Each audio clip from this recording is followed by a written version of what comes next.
আসসালামু আলাইকুম রহমতুল্লাহ। সুপ্রিয় শিক্ষার্থীবৃন্দু, আশা করি সবাই অনেক ভালো আছো।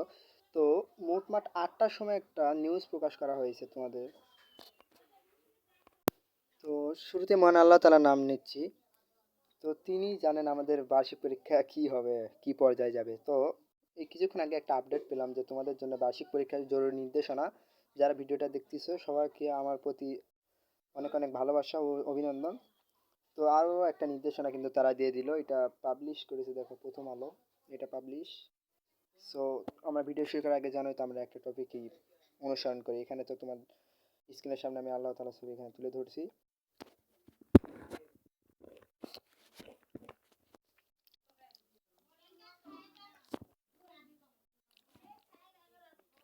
তো চলো আমরা নোটিশটা পড়ে নিই। এখানে এটা কিন্তু পাবলিশ করে দিয়েছে তোমাদের। দাঁড়াও, ষষ্ঠ সপ্তম অষ্টম নবম শ্রেণী 2024 শিক্ষাবর্ষের শিক্ষণকালীন মূল্যায়ন ও বার্ষিক মূল্যায়নের জরুরি নির্দেশনা, নিজস্ব প্রতিবেদক 21 সেপ্টেম্বর। দেখো এটা 8টার সময় কিন্তু পাবলিশ করে দিয়েছে। তো দেখো এখানে জরুরি নির্দেশনা, শিক্ষা মন্ত্রণালয়ের নির্দেশনা। দেখো এখানে এখানে কি বলেছে, শিক্ষা মন্ত্রণালয়ের নির্দেশনা অনুযায়ী জাতীয় শিক্ষাক্রম ও পাঠ্যপুস্তক বোর্ড 2024 ষষ্ঠ সপ্তম অষ্টম ও নবম শ্রেণী শিক্ষণকালীন মূল্যায়ন বার্ষিক পরীক্ষার জন্য সংশ্লিষ্ট পাঠ্যসূচি প্রণয়ন, প্রশ্নের ধারা মান বন্টন, সংশোধন ও পরিমার্জন করেছে। সাধারণত মাদ্রাসা ও কারিগরি শিক্ষা ধারা মাধ্যমিক স্তরের সব প্রতিষ্ঠানে 2024 শিক্ষাবর্ষে ষষ্ঠ থেকে নবম শ্রেণী শিক্ষণকালীন মূল্যায়নে বার্ষিক মূল্যায়ন পরিমার্জন মূল্যায়ন নির্দেশনার আলোকে অনুষ্ঠিত হবে। তবে মাদ্রাসা ও কারিগরি বিশেষায়িত বিষয়গুলো এবং দশম শ্রেণীর মূল্যায়ন কার্যক্রম আগের ধারাবাহিক অনুষ্ঠিত হবে। এটাই কিন্তু সর্বশেষ আপডেট দিয়ে দিয়েছে। তো ভিডিওটা ভালো লাগলে এখন সাবস্ক্রাইব এবং পাশে থাকা বেল আইকনটি বাজিয়ে দিবে, দেন আকর্ষণীয় ভিডিও পেয়ে যাবো। তো শিক্ষণকালীন মূল্যায়নের নির্দেশনা,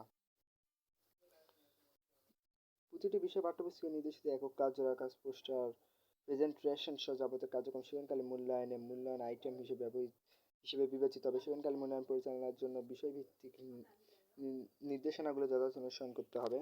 এখানে কিছু সংক্ষিপ্ত দিয়ে দিয়েছে। দেখো এখানে কি দিয়ে দিয়েছে তারা।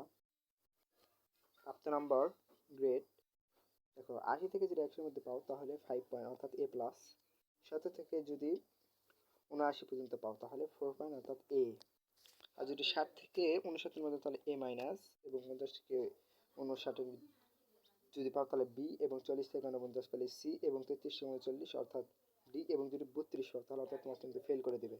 তো এটা কিন্তু সর্বশেষ আপডেটটা দেখতে পেলাম। এখানে বার্ষিক পরীক্ষার মূল্যায়ন নির্দেশনা, দেখো বার্ষিক পরীক্ষার সংক্ষিপ্ত পাঠ্যসূচি অনুযায়ী প্রতিটি 100 নম্বর লিখিত পরীক্ষার মাধ্যমে অনুষ্ঠিত হবে।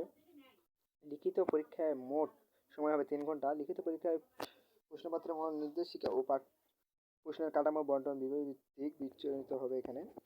সো এটা কিন্তু তারা বলে দিয়েছিল। তো দেখো এখানে সর্বশেষ আপডেট এইটাই কিন্তু তোমাদের দিয়ে দিল। তো যদি ভিডিওটা ভালো লাগলে লাইক, কমেন্ট, সাবস্ক্রাইব এবং পাশে থাকা বেল আইকনটি বাজিয়ে দিবা, তাহলে এই ধরনের আকর্ষণীয় ভিডিও তোমরা পেয়ে যাবে।